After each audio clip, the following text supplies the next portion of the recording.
ये पॉलिसी दीप ऐसा कुछ करेंगे वैसे तो है ही नहीं। जाहिर सी बात है कि स्टेटस को रखना है, यानी कि ब्याज दरों में किसी तरह का कोई बदलाव होगा नहीं, करना भी नहीं चाहिए, होना भी नहीं चाहिए और होगा भी नहीं। ये आम राय है, आपकी हमारी सबकी राय यही है और यही राय आई एम श्योर गवर्नर साहब की तरफ से भी रहेगी। ब्याज दरें गवर्नर साहब जब तक फेड की तरफ से बहुत ज़्यादा क्लैरिटी ना मिले जल्दबाजी में काटेंगे नहीं, बढ़ाने के लिए तो खैर कोई जगह है ही नहीं। जो इस पॉलिसी का सबसे बड़ा मुद्दा है वो मुद्दा ये कि क्या इस पॉलिसी में लिक्विडिटी बढ़ाने के लिए गवर्नर साहब क्या कुछ कोई उपाय कर सकते हैं, क्योंकि आप हम ये सब लोग जानते हैं बैंक्स इस वक्त थोड़ी डिपॉजिट की समस्या से जूझ रहे हैं। पैसे बैंक्स के पास डिपॉजिट के तौर पर कम आ रहे हैं, सिस्टम में भी लिक्विडिटी की थोड़ी सी समस्या है।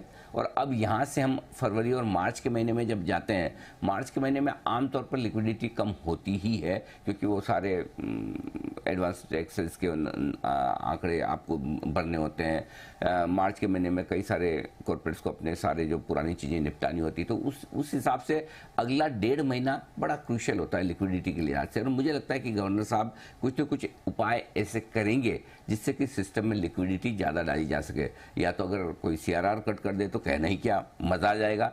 अगर वैसा नहीं होता है तो फिर क्या कुछ ऐसी फैसिलिटी RBI बढ़ाता है, बनाता है, एक्सटेंड करता है जिससे कि बैंक्स को लिक्विडिटी लेने के लिए RBI के पास आसानी से जाना पड़े या ना जाना पड़े और मिल जाए। तो कुछ न कुछ उससे रिलेटेड उपाय हो सकते हैं दीप, जिन पर आपको नजर रखनी है। और अगर ऐसे कोई उपाय आते हैं तो मुझे लगता है कि वो बैंकिंग शेयरों को पसंद आएंगे। लेकिन अगर गवर्नर साहब RBI की लिक्विडिटी बढ़ाने के लिहाज से कहीं कुछ नहीं कहते हैं और उसको नज़रअंदाज कर देते हैं तो मुझे लगता है थोड़ा सा मार्केट उसे नेगेटिव ले सकता है। बॉन्ड मार्केट पर फोकस करना चाहिए, क्योंकि बॉन्ड यील्ड्स थोड़े से इस बीच में घट कर भी आए थे। सो आई थिंक देखते हैं क्या कुछ होता है। बट वैसे देखा जाए तो इस पॉलिसी में कोई खास बड़ा बदलाव होगा, कोई बहुत बड़ी चीज़ें होंगी, इसकी संभावना कम है।